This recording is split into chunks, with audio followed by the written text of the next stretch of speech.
ICT, the inner circle trader Michael Huddleston, tried to join the Robbins World Cup Trading Championships for 4 times and failed. We're talking about the same competition where legendary trader Larry Williams achieved probably the world record performance of 11,000% performance in 1 year. And this year as well, ICT joined the competition, promising that he would beat that performance. But he still didn't appear in the leaderboards. What do you think? Do you think he'll be able to make it? Let me know in the comments, I'm curious. In the meantime though, Patrick Nill, a German trader from which I've been able to learn over the last year, has been in the leaderboard for 9 times. 6 times in the podium and 2 times in the first place. And these are all of his track records throughout the years. So there might be something you want to learn from him. And after showing you my experience at his trading floor and a 1-hour interview, today we're going to go even deeper on his approach to markets. So enjoy the video.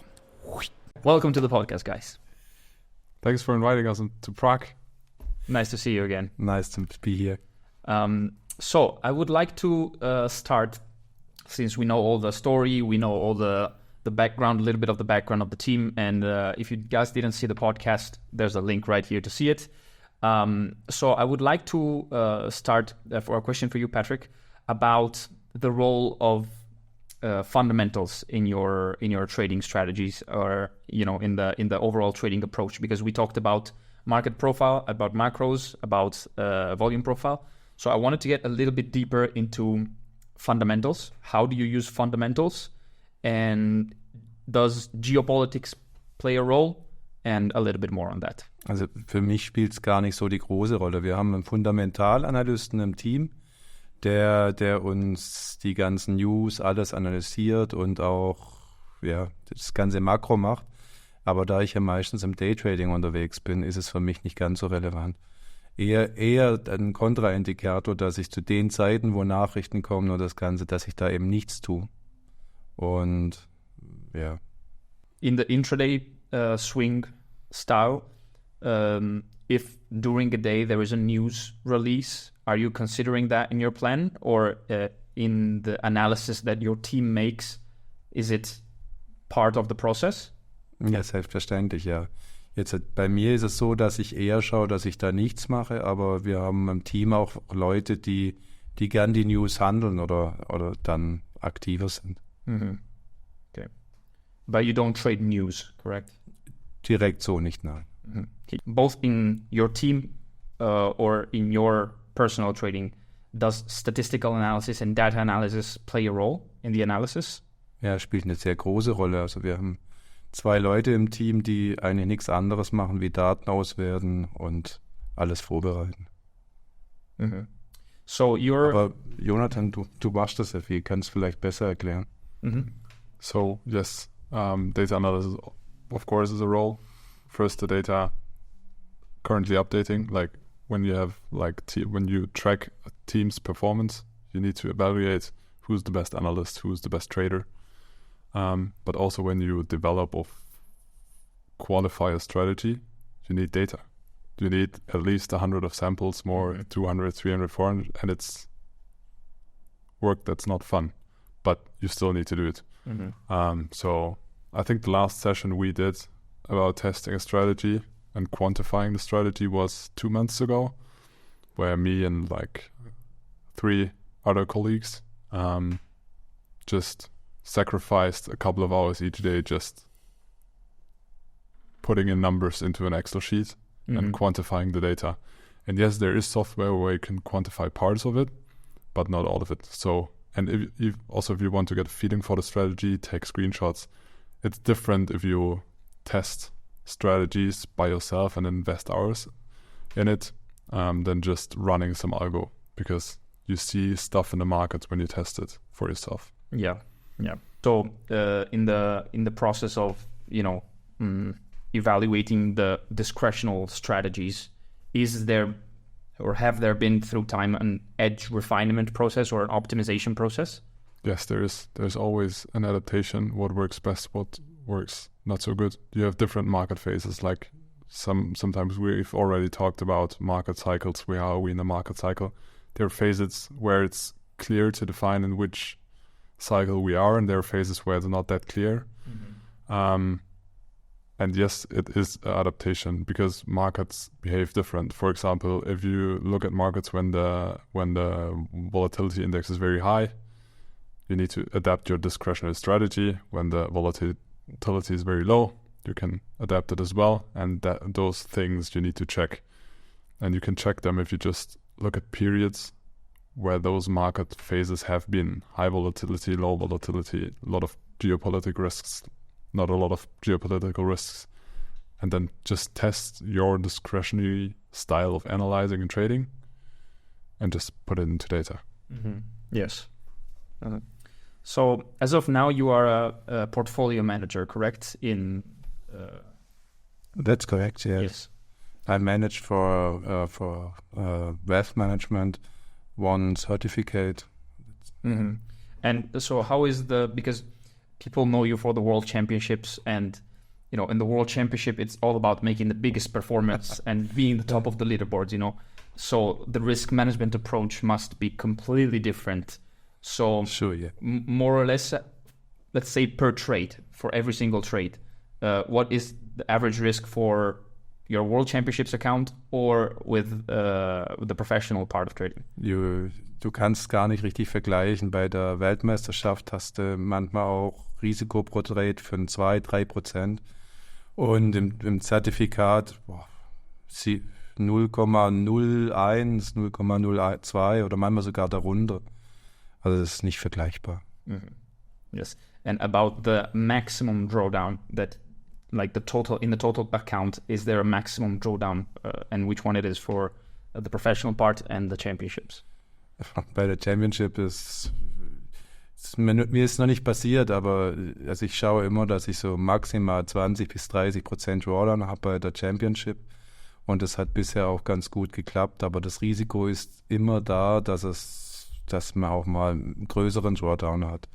Jetzt im offiziellen Produkt, da schauen wir, dass wir viel mehr wie 10, maximal 20% Drawdown haben. Mehr ist da nicht tragbar. What was the maximum loss or maximum drawdown that you have experienced personally? Oh.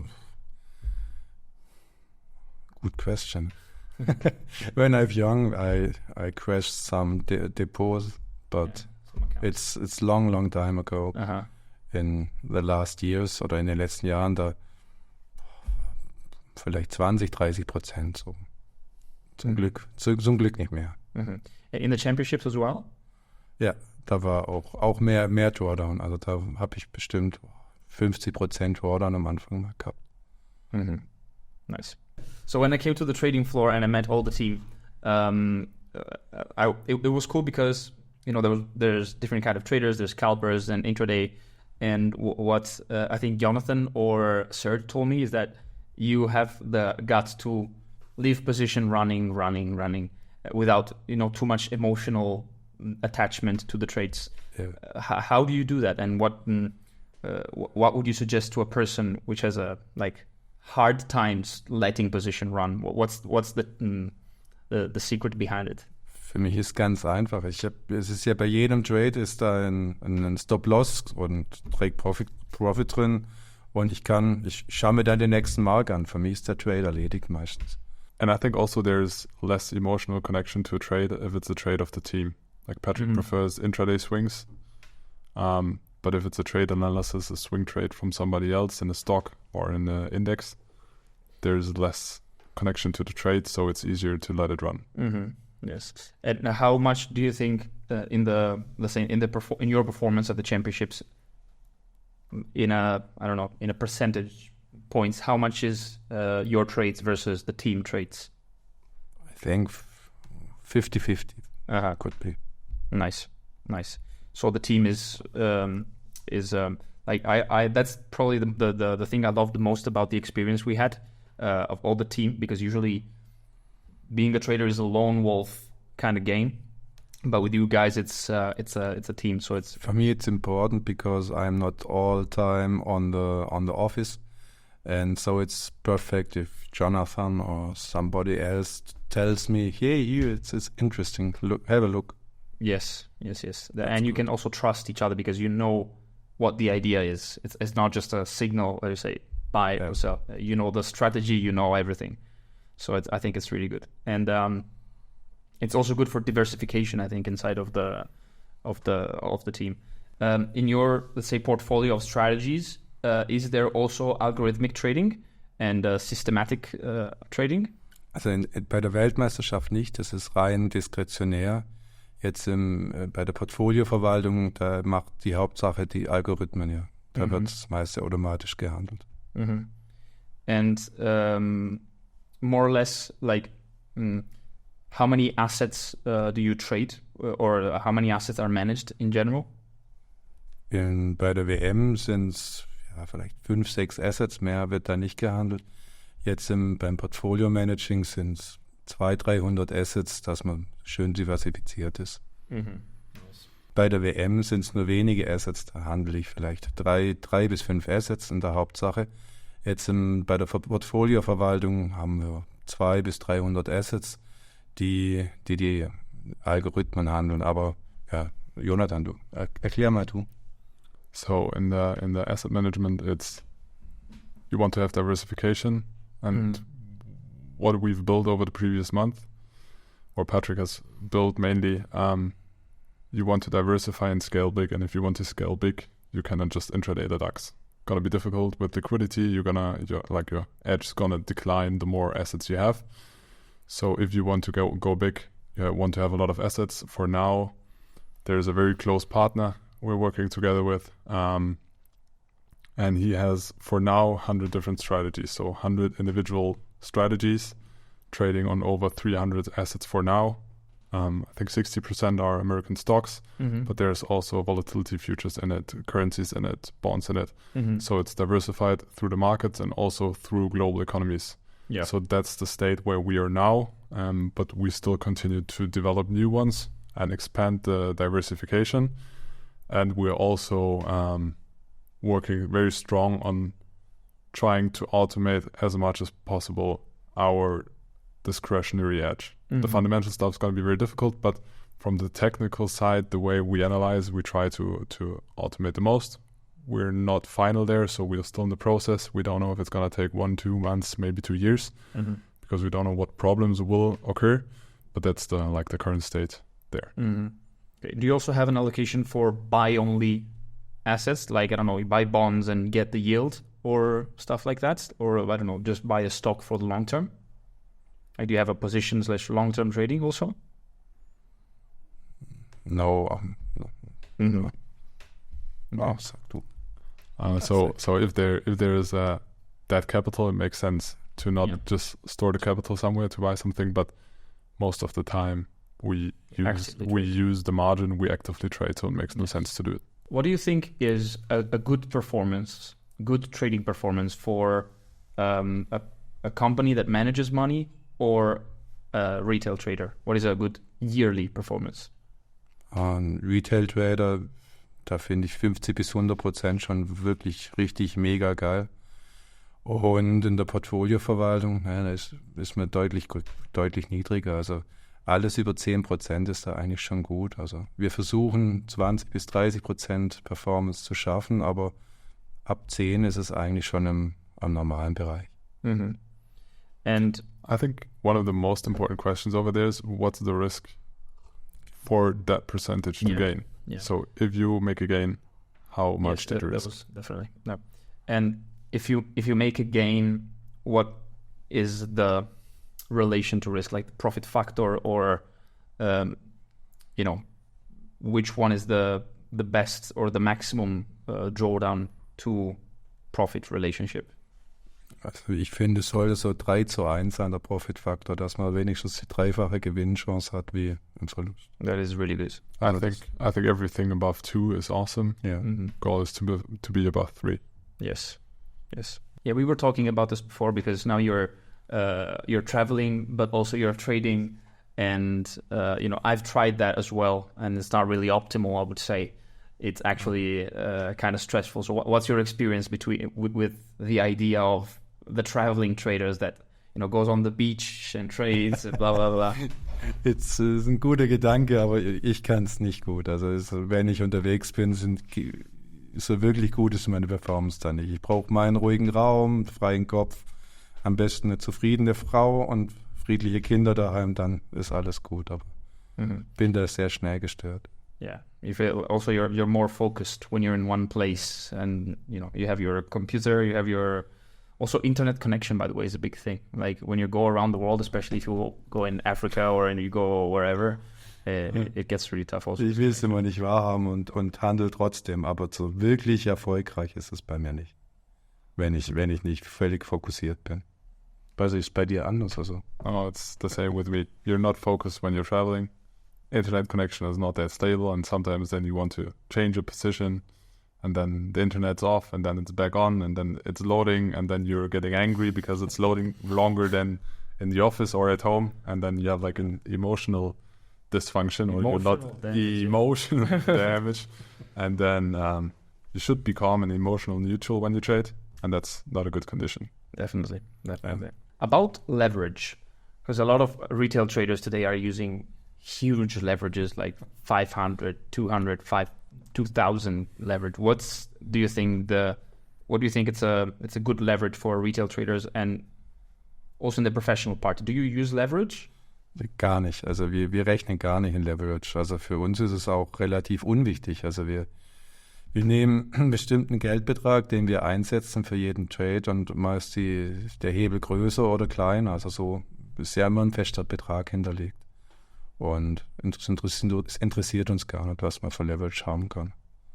Also das ist, je höher der Leverage ist, desto schneller ist das Konto kaputt, aber eigentlich ist es uns egal. So it does not really depend on the leverage. Like you have a fixed risk per trade idea that you're going to risk. Of course, there can be slippage and so on, but you have a fixed amount, and it doesn't matter if the leverage is 1,000, 30 or 2. When you can crash your whole account in one trade, most likely the leverage is gonna be too high. Yeah. But otherwise, it doesn't matter on the leverage. If you have low spreads, low commissions, just the risk per trade you're willing to accept. What are 3 tips that you would give to a beginner trader who is starting his journey in trading? Also im Prinzip wäre einer von den Tipps, sich auf eine Sache zu konzentrieren und nicht so ein Overload machen. Weil die meisten versuchen, alles Mögliche zu lernen, dann in einen Topf zu werfen, und das bringt nichts. Ansonsten, was hättest du noch als Tipp? I think one thing is to get people to talk about, like don't be just for yourself. Talk to others, like is it a mentor or other people that are learning? Yeah. But don't try to fall for the shiny object hunting and switch all the time. Focus on one thing, get a mentor. And the third thing... What's the third thing? Gute Frage. Hast du noch einen Tipp? For me? Yeah. For me, don't be in a hurry. Don't be in a hurry to have profits. Don't be in a hurry to get the results. Take the time that you need, because if Patrick Neal took 1 year to become trading champion, or to you it took, 3 years to become profitable, it can vary so much, and some people are even trading for 5 to 10 years without seeing any profits. So a lot of young people nowadays, they're seeing these models of very successful young traders, so they put a lot of pressure on them, like I'm late, I have to do it in 1 year, but just take your time. It's so personal that putting the pressure on something that it's already stressful, I think it's not wise enough. Not wise.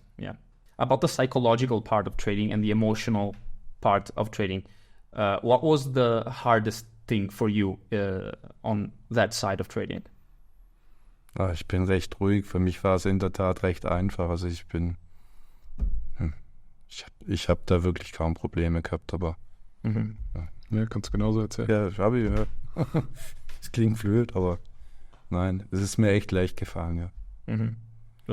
Vielleicht kam es auch durch den Job. Also früher hatte ich ein kleines Unternehmen, und da war alles strukturiert. Da musste alles zum richtigen Zeitpunkt, am richtigen Ort, aus dem richtigen Grund sein. Und von daher habe ich vielleicht die Disziplin schon immer gehabt. Aber, ja. So for him it was always easy, because he had like a company before where everything had to be right on the right point and need to be delivered. And so he had the discipline before that. So it was easy for him to take this into trading as well. Yes. Do you think that having having also a mentor or having, someone who teaches you trading and an objective way of trading helped you with this? Ja, also ohne einen Mentor hätte ich das nie geschafft. Also jeder braucht jemanden, der einen auch kontrolliert, ob man alles richtig macht, ob man konsequent ist und so. Also Mentor ist also definitiv wichtig. Mhm. Do you think that if you didn't have a team, you wouldn't have become a trader? Nicht so schnell auf jeden Fall, ja. Es hätte bestimmt auf jeden Fall mehr Zeit gebraucht. Und ob ich dort angekommen wäre, wo ich jetzt bin, wer weiß. So it definitely was faster with the team. He doesn't know if he would be in the position he is right now without the team, but definitely helped. Yes. Do you need all 6 of the screens? No, but it's cool if you have it. Yeah. I like it. Yes, of course. Yeah.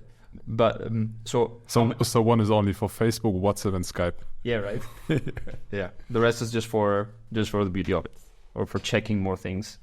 Yeah, you see all markets, it's good, but you really don't need it. Yes, and usually, like in a normal day, you trade one asset. I've seen you mostly trading US oil, right? Yes. So you just like in your screen, do you keep just one 30-minute chart, or you have more time frames? How is the charts that you're using? I have oil. I think I have 6 times. I have daily, 30 minutes, 5 minutes, 1 minute, market profile, footprint. I also have open.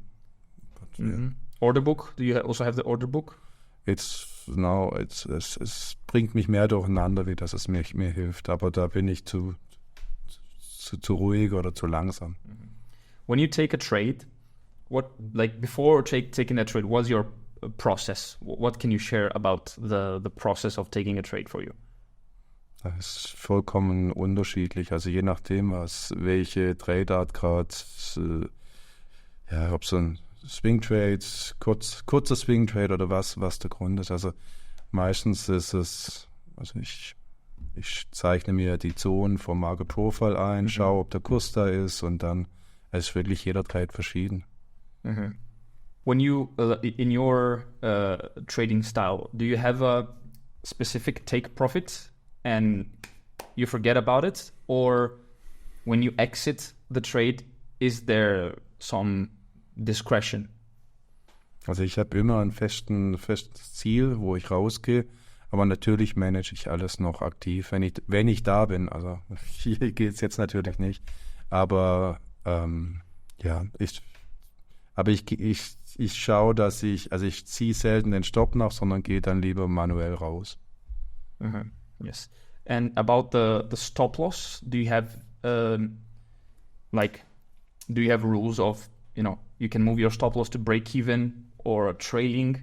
Do you use those things, or you just place a stop loss and you forget about it? Ich mag Stopp nachziehen eigentlich nicht so, weil er hat ja einen Sinn, warum er da ist, wo man ihn hingelegt hat. Und meistens ist ineffizient, also zumindest bei meiner Art zu handeln, wenn ich ihn dann nachziehe. Also dann gehe ich lieber also mache ich halt nicht. Du? I sometimes trade a stop loss, but only if the trade is in far profit. If it's a really, really far in profit, or my entry is really, really good. Sometimes you have the entries where you think like, oh, that's nice. Then I sometimes trade it to break even or slightly below break even. But I don't like to trail too often because I just analyze it. Very often I get just stopped out at the trail loss. Muss mich korrigieren, bei der Weltmeisterschaft ziehe ich schon oft auf Entry. Aber einfach, weil das Risiko so groß ist. Das ist... So in the championship he's trading more often the stop because the risk is way higher. Yes, it makes sense. Do you use indicators at all, like moving average, MACD, RSI? Do you use any of them? Gar nicht, nein. Also ich habe Moving Averages habe ich drin, aber benutzen tue ich sie eigentlich nicht. What's your favorite tool? Tatsächlich Market Profile, ja. Also das zeigt am besten, finde ich, wo der faire Preis ist, wo schwaches Hoch, starkes Hoch. Also das hilft mir am meisten. I think it's funny because when he's trading on his phone, there's always moving average and an RSI because I think it's the basic setting of MetaTrader.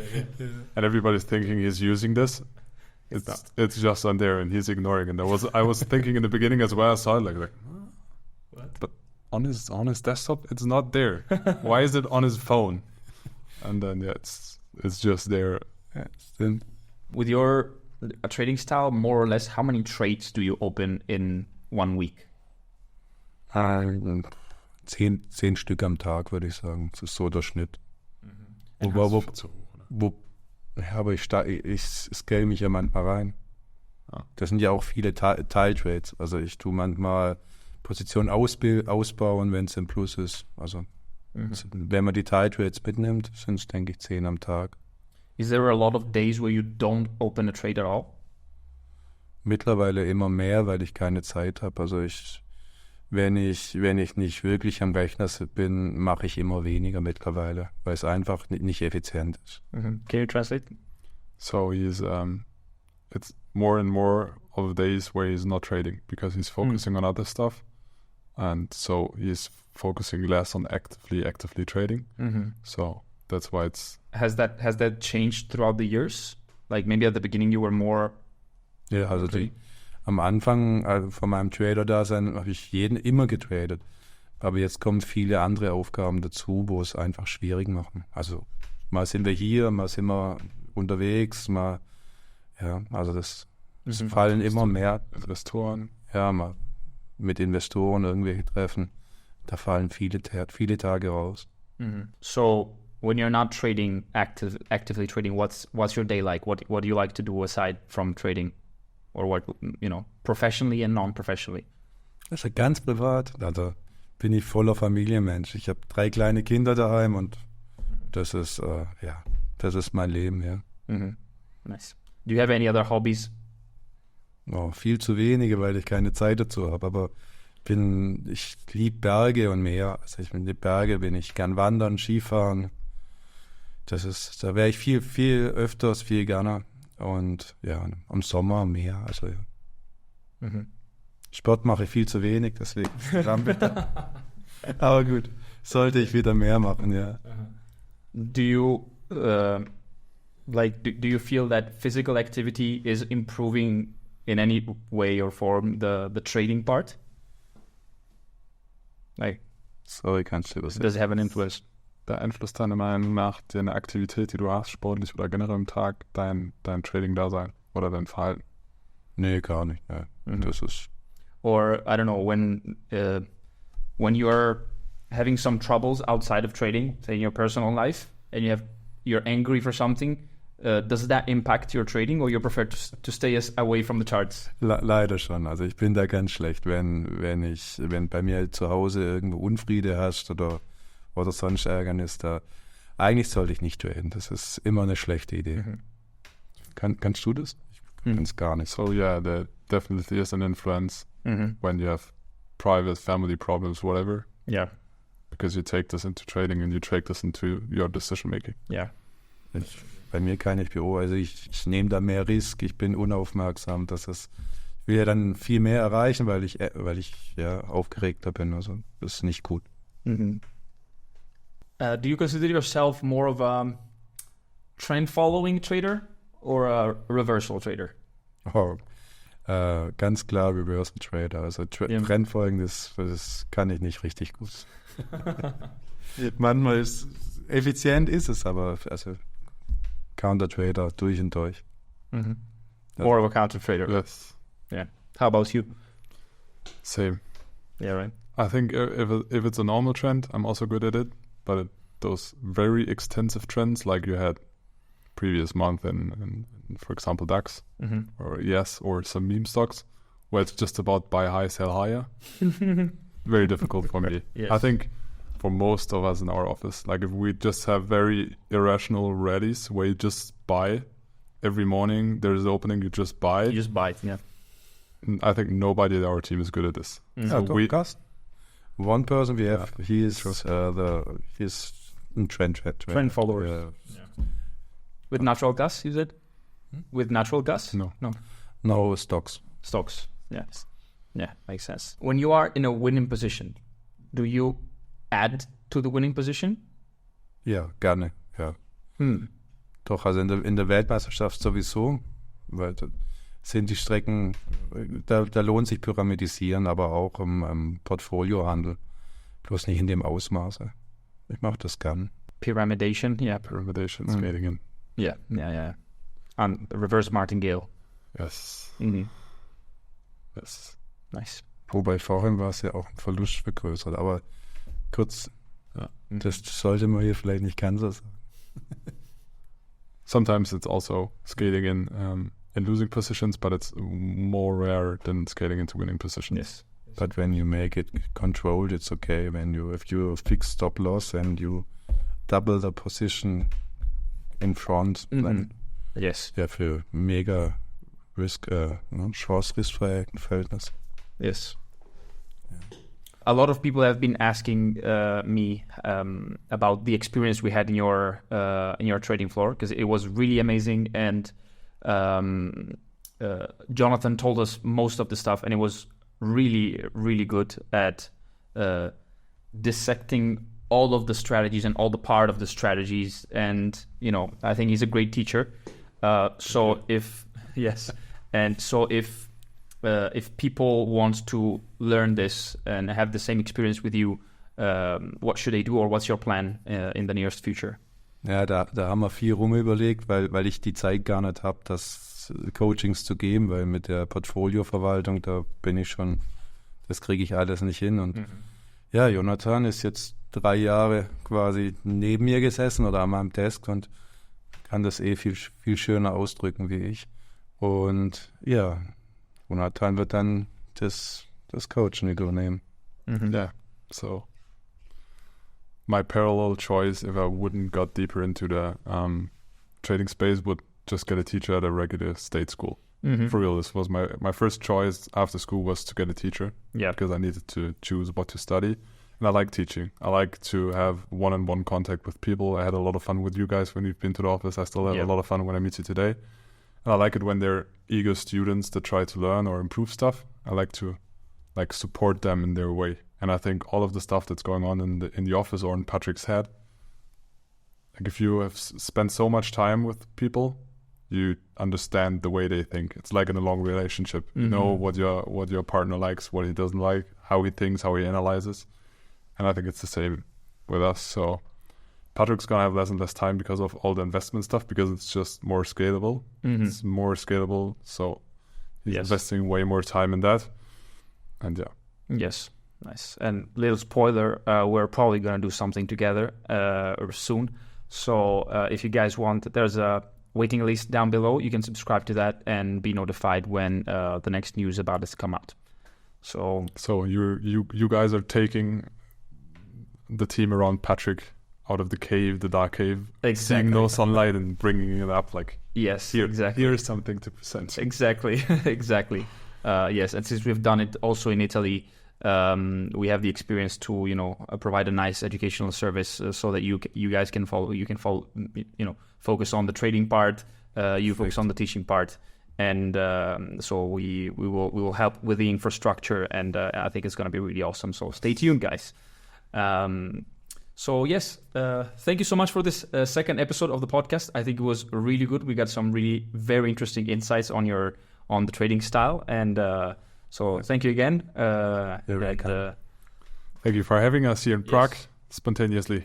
Yes, and soon also a podcast just with you will come out probably. So subscribe to the channel if you haven't yet, and we'll see you in the next episodes. Thank you very much, guys. Thank you. Thanks.